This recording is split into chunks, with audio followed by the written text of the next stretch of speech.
Salut tout le monde, j'espère que vous allez bien les amis, on se retrouve pour une nouvelle vidéo. On va regarder pour démarrer les unes des quotidiens catalans, le quotidien Sport qui titre Flick applaudé à Ferran Torres qui revient tout juste de blessure et qui se montre très important très récemment. Flick est très heureux de ses performances, de son rendement, de ce qu'il apporte sur le terrain, donc voilà, il y a vraiment des éléments positifs, surtout comme on l'a dit en plus hier, qu'à l'heure actuelle, depuis à peu près 15 jours, 3 semaines, il n'y a pas péril dans la demeure, mais Lewandowski a l'air d'être un petit peu moins bien, il est moins influent, et étant moins influent, bien on le voit moins décisif, puisqu'il ne marque pas. Voilà, donc c'est quand même important d'avoir un Ferran Torres qui sort du banc, et qui saisit très bien les opportunités qu'on lui donne, puisqu'il se montre sur le terrain en étant, lui, décisif à l'heure actuelle.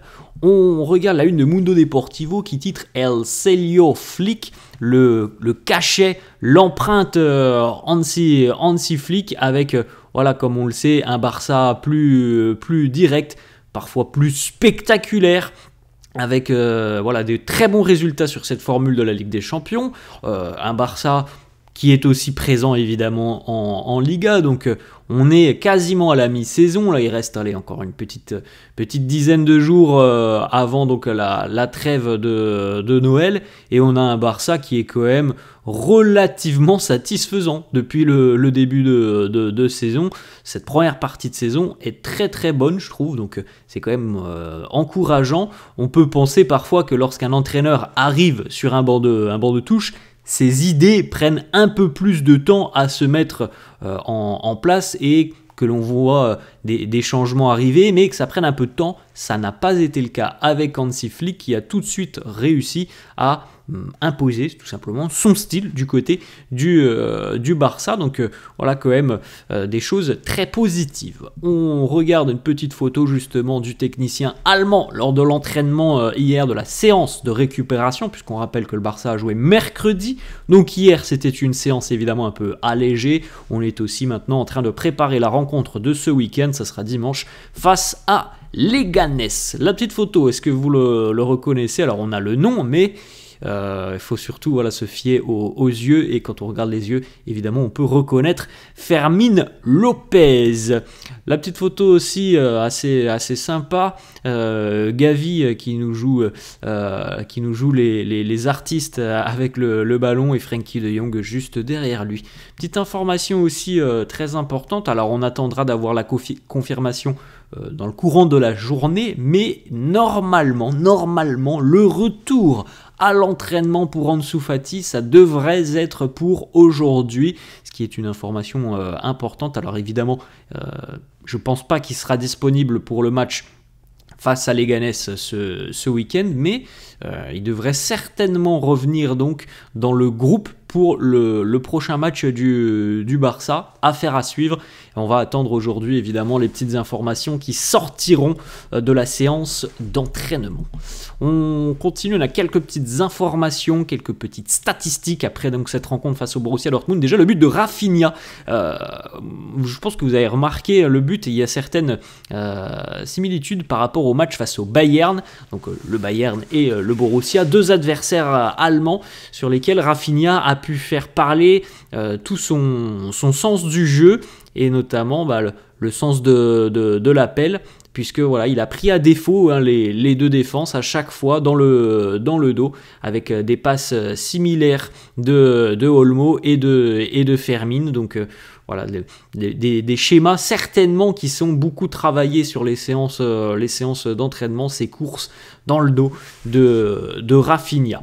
Ensuite, regardez cette stat aussi assez intéressante, avec un petit peu plus de 71 km, Marc Casado est le quatrième joueur, le premier du Barça, mais le quatrième joueur en Ligue des Champions à avoir couvert le plus de distance. Regardez la heatmap de Marc Casado. Donc là, on a compilé et rassemblé les 6 matchs de Ligue des Champions, et on retrouve une heatmap monstrueuse au milieu de terrain, où il est partout, tout simplement, et donc 71 km, une débauche d'énergie assez incroyable de Marc Casado. C'est l'une de ses caractéristiques, l'une de ses qualités, évidemment, en étant aussi assez à l'aise avec le ballon.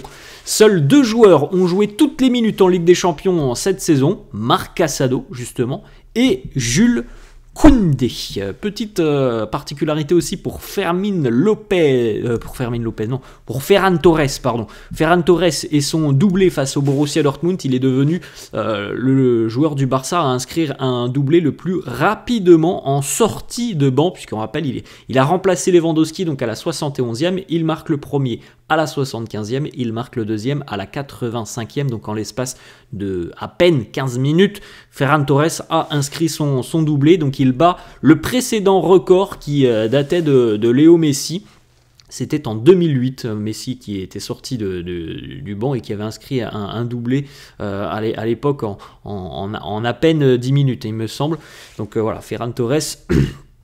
a battu ce record. Non, c'était un petit peu plus que 10 minutes pour Léo Messi. Petite stat aussi pour Ferran Torres, il a marqué lors de 3 matchs consécutifs. On l'a dit, un retour de blessure plus que positif pour le requin, qui visiblement est revenu en grande forme avec les dents longues, et il le montre à l'heure actuelle avec une efficacité retrouvée devant le but et une efficacité clinique. On a une petite information de Mundo Deportivo qui concerne Iñaki Peña, qui a convaincu tout le monde du côté de Barcelone. Alors, il y a certainement une petite part de responsabilité chez Iñaki Peña sur sa sortie face au Borussia Dortmund, mais ça ne remet pas en cause les bonnes et belles prestations d'Iñaki Peña depuis le début de saison. Donc tout le monde est quand même relativement satisfait de son apport. Et donc du côté du Barça, on envisage une prolongation de contrat pour le portier espagnol. Petite déclaration de Léo Messi qui... envoie un petit message d'ailleurs à Lamine Yamal.